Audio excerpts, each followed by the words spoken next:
In the last video, we showed the installation of a worn bumper on the front of a 2020 Wolverine X4. That bumper fits the 18 and 19 models originally, and there is some modification you can do to make it fit the 2020 as you see in the last video. In this video, we're going to show the installation of a winch on that bumper. In this case, I chose Mile Marker's Maverick5 5,000-pound winch. So stick with us and see how we got that done. The Mile Marker winch comes with its own winch mounting plate. You can see all the holes in there, so kind of a multi-fit plate.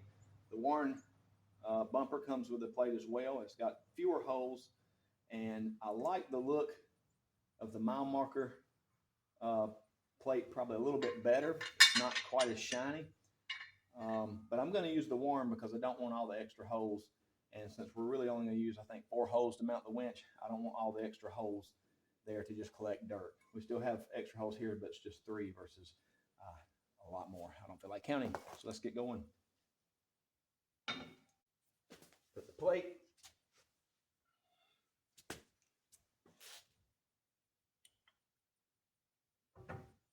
winch. The bolts are 13 millimeters. We use 4 that actually thread into the winch.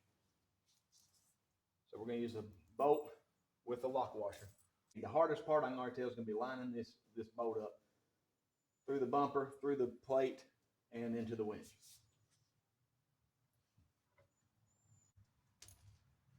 I should have checked this beforehand. There are 2 different length bolts. The longer bolts are going to be used to mount the winch. The shorter bolts would be used for your fairlead. It comes with a roller fairlead. I'm going to use a factor 55 fairlead made for synthetic rope, so it's not a roller.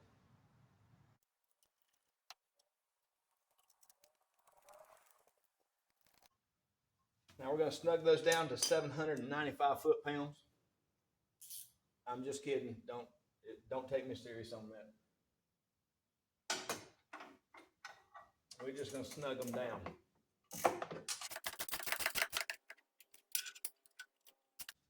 Mile Marker or the Maverick 5 comes with a roller fairlead. We're not going to use that. I'm not going to use that. I bought the Factor 55. It's the 6-inch aluminum fairlead. It will fit this Maverick 5,000-pound winch. I believe it will also fit the Badland 5,000-pound winches that you can get at Harbor Freight. And they also make it in the smaller 4.85 inch for the narrow winches. And what makes it super awesome is it comes with a sticker. If something doesn't come with a sticker, you don't need it. Matter of fact, don't even use the product, just use the sticker. Factor 55, this makes a nice product, laser engraved in the top. Yeah, because the thickness of this aluminum is thicker than the fairlead, I have to use the longer of the 2 bolts. I just mentioned that there are some shorter bolts that you can use. Those would work well with the roller fairlead. In this case, I'm going to use the long bolts with a washer.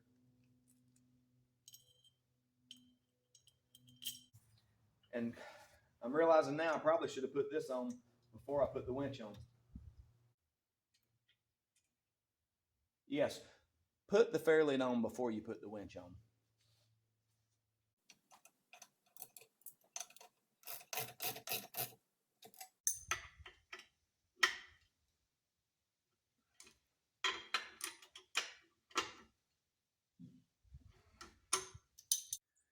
Okay, so we got those bolts swapped out. Longer bolts, we have plenty of room for those lock washers to be put on. I couldn't find nylon lock nuts, or they were out of stock at Tractor Supply. So I'll use those lock washers for now. There's just not a lot of room to work back there, so absolutely mount the fairlead before you mount the winch. You'll really appreciate it.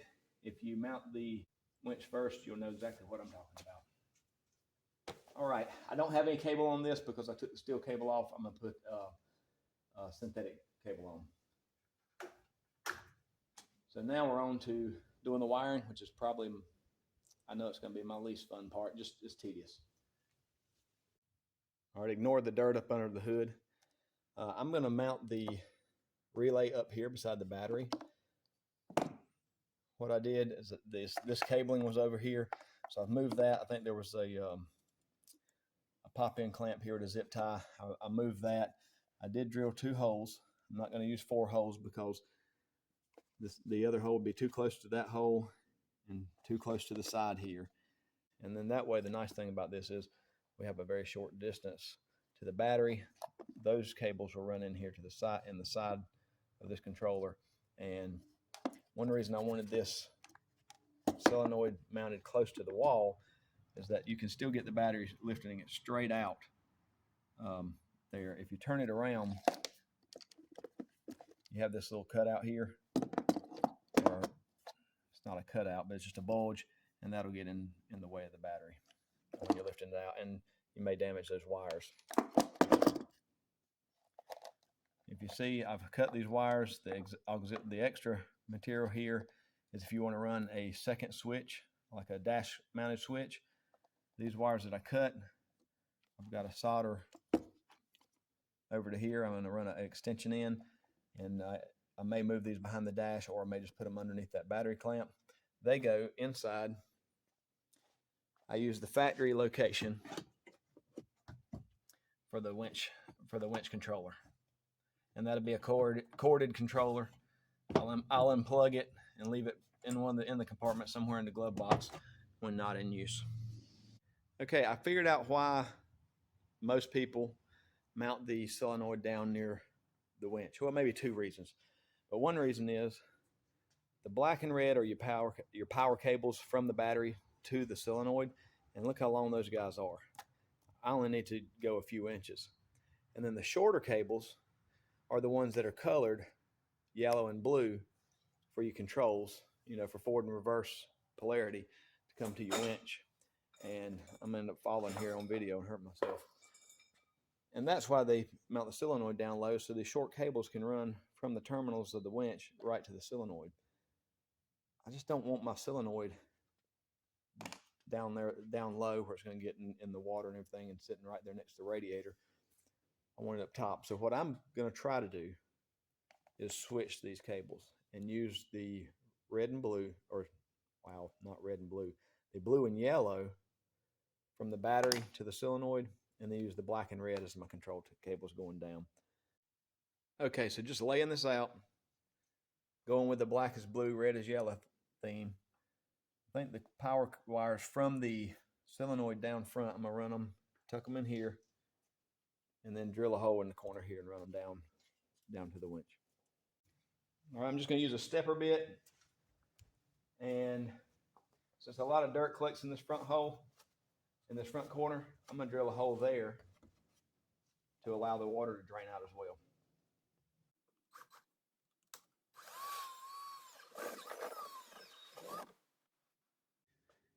Okay, and there's the hole we drilled. It's kind of large, but by the time we put 2 cables in it, should fill up some of that area. So I'm gonna run those cables down. They're quite a bit longer than needed. So I may end up having to get some new connectors and cut this cable and terminate some new connectors on there. I ran the black wire, which we know is black is blue. I ran the black wire down through the hole and came out center hole in the grill here, so it'll come up and attach to the blue. Now I'm gonna go ahead and run the red wire as well.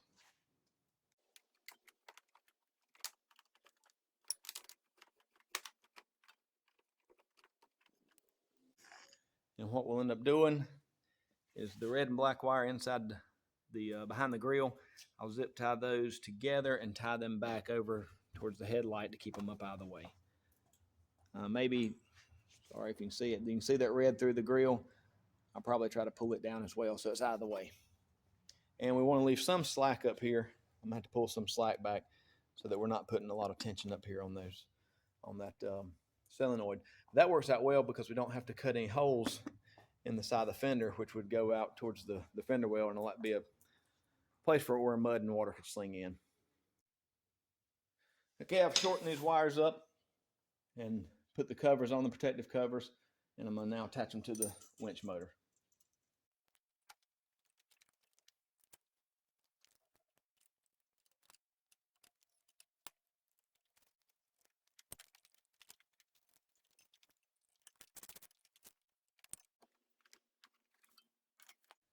All right, we got those done. Those are 10mm nuts, and now we're going to dress up the cables on the inside.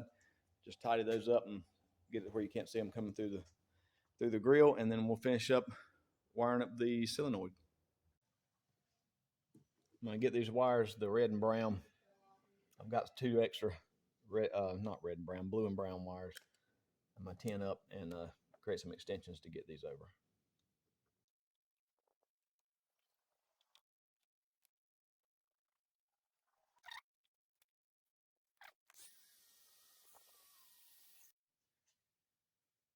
Okay, I went ahead and soldered the other end of those wires as well, so they made connection. And on the solenoid, you have these 2 wires or 2 connectors left loose. I'm pretty sure those are for if you have a dash mounted switch instead of the removable controller, you can add that as well. But to keep those from just laying there, especially this guy that's open and exposed contact there, I got some connectors. I put a little dielectric grease on them. I'm just going to pop these in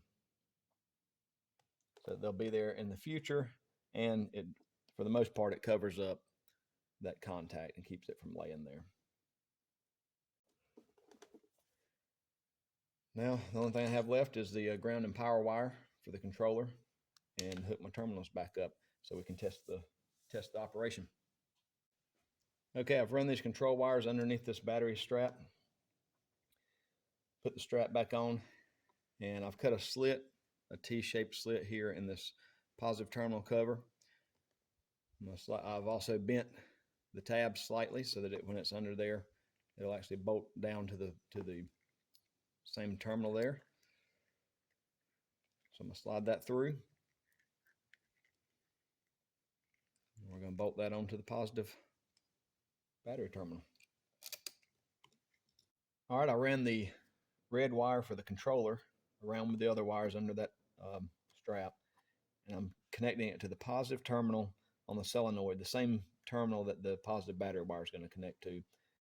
After this, I may look at running this positive wire under the strap, although I don't want it to be in a situation where it might rub through the insulation.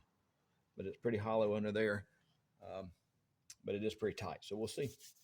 I'm going to tighten this down, and then we're going to do the same thing with the negative terminal and try to find out where to run it. Since our cables are switched around, and for me blue is ground, it does have black heat shrink underneath.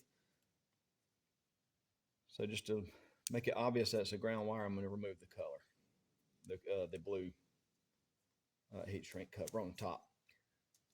I left the yellow on the positive because in the automotive world for stereos, yellow is a constant hot. And so similar to the red, red's usually ignition except for when you're at the battery.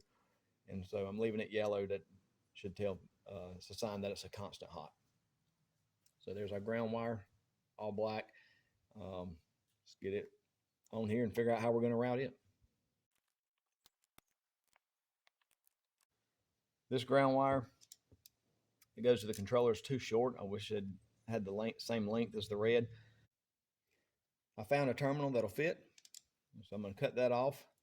I have some extra black wire laying around, which if you do any type of automotive wiring, you can probably find some black wire laying around your place as well and don't have to run and get some.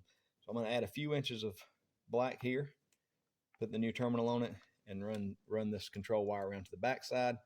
That leaves the positive and ground from the battery are the only 2 wires facing the inside of the machine, or facing the inside of the compartment here, so that when it's time to remove your battery, you only have those 2 wires to deal with, and I don't have to deal with control wires running out this direction as well. They'll all be coming in from the back side. So let's get this soldered in.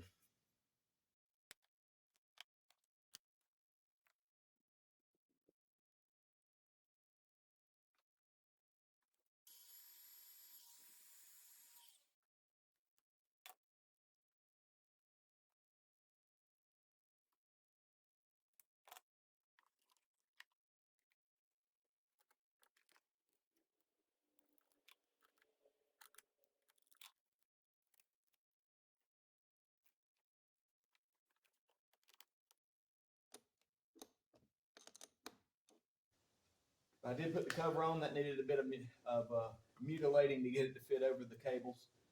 I've got the winch controller hooked up.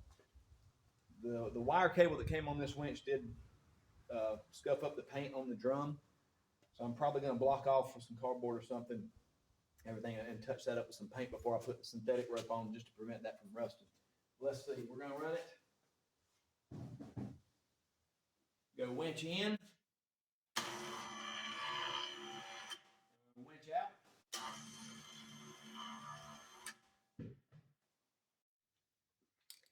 I know I should have done this before I put the winch on the machine and painted that drum, but I've covered up as best I could with cardboard here. I'm not going to worry about these rods here. If they do get paint, I can wipe that off with paint cleaner. So I've got some of Walmart's finest black spray paint here. It's gloss black. I'm going to get the winch controller. I'm going to paint a little bit and let it turn. Just get one coat of paint on there just to cover up that those scuffs. So let's go for it.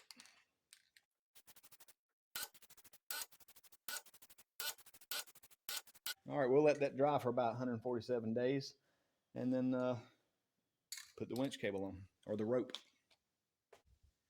All right, we're ready to put the wire on, or the rope on. We're going to back this set screw out, feed the winch rope through,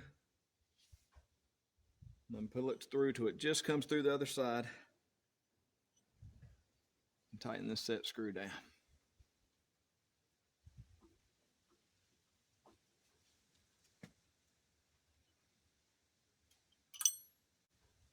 Now, I'm going to run the winch, keep a little tension. I'm going to put some gloves on and hold tension on that rope while I spool it in.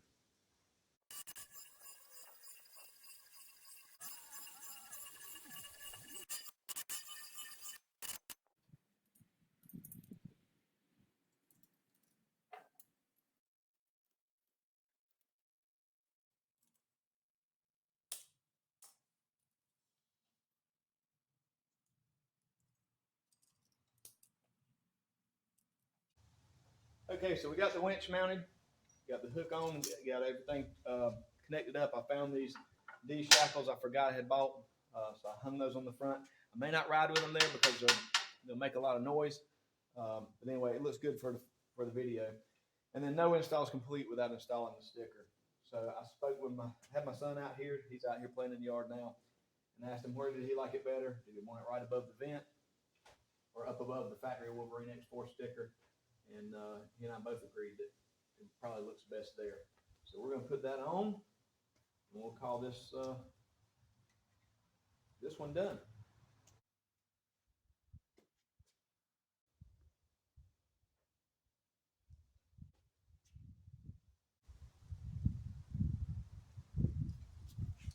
And that's it. Thanks for watching.